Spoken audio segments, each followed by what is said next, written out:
So you know that a lot of what you do with your brain is a lot like turning on a programming language.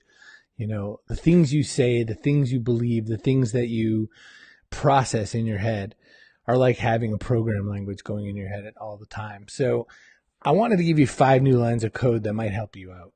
This is for work and life in general.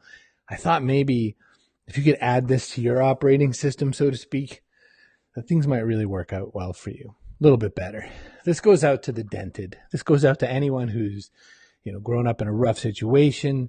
Maybe you were adopted. Maybe you were bullied. Maybe you dealt with abuse, stress, anxiety, depression, disability, whatever the thing is that makes you dented. This is for you. So I just had 5 new lines of code I wanted to add to your operating system. Number one, let's accept that stuff that's happened in the past has happened. It has, and we should acknowledge it. And you should never feel bad that it's happened and that it's on your mind. But every now and again, you got to shut that history book and you got to put that book back up on the shelf so that you can have a little bit more space to do the other stuff that you need to do. Baggage is called baggage because you got to carry it around with you, right? You got to just haul it. And it's too heavy and it keeps your hands busy. So you're not free to do what you need to get done. You got to close that history book every now and again and put it back on the shelf. It's okay if you can't hold that for too long.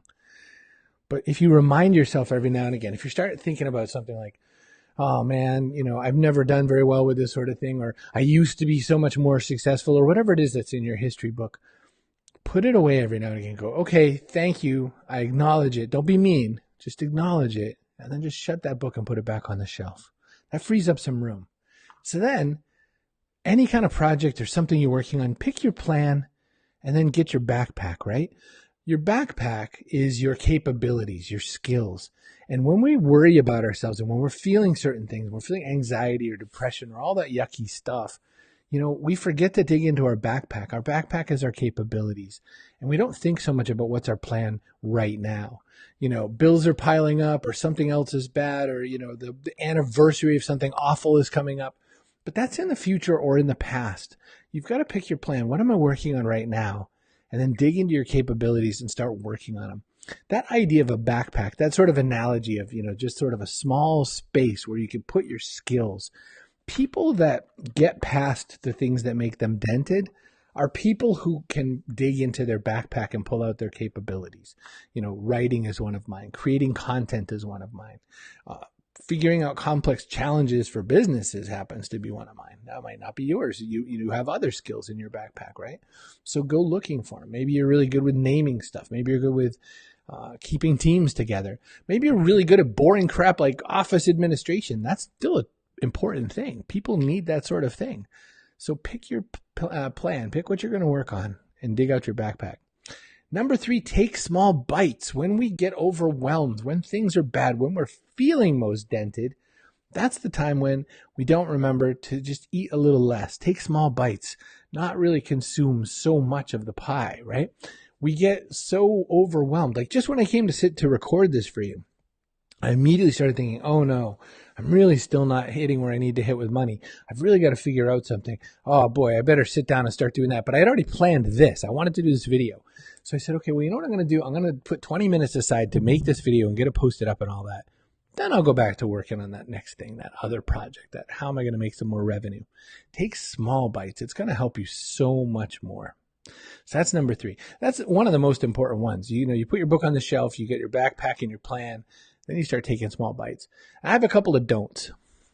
Stop mind reading. I just had this happen to me yesterday. Someone sent me a message and they said, I really got the feeling I sent you something and I didn't hear back. So I really got the feeling that you must have been annoyed at me and you didn't like me, or maybe you thought I was weird and crazy and whatever. And you know what? I was with my kids. I just didn't respond to it. A lot of superpowers, but you are not necessarily the best at mind reading. So you've got to stop mind reading. You've got to take that out of the equation and just stop doing it because it's fake, right? Mind reading is you deciding what other people think about you, and we've got to take that off the table. This is an important one. This one can help a lot in rewriting your code a little bit. And then the last one, chase action, not glory. When we feel envious of other people, or when we start like really grazing through Instagram, looking at other people's stuff, what we're looking at is kind of when people give themselves their victory lap, or when they're on some big stage or something like that. For me, it's, they're on a big stage. But, we've just got to do our action, right? We got to put our head down and work. We got to share what we're working on, and we've got to take action. Choose the action stuff. Chase that, not glory. Glory comes and goes. Praise is so useless. Praise and criticism are so useless. That's something I learned when I started studying Buddhism. Praise and criticism cause us problems, right? Because if we don't have enough praise and we start chasing praise, then we take actions that don't necessarily match our path. When we get praise and then we stop getting praise, we start wondering, well, I've got to figure out how to do that thing that earned me the praise. And it sends us off in the wrong direction. You have to chase action, not glory. Praise and criticism aren't very useful to you. So I'm going to go backwards and just, put you through this again. Put that history book back on the shelf. Pick up your plan and then grab your backpack and get working. Take small bites because that is so important. That's the most important thing. When I say small bites, set your timer for 20 minutes over and over again. We call it the 20-minute plan. I know there's that Pomodoro method. This is a little different. I could show you later. And then stop mind reading. You're not good at it. Nobody is. We don't have that particular power. And then chase action, not glory. And there you go. 5 ideas for the dented. That's you. That's me. That might be somebody you know. I'm so grateful for your time.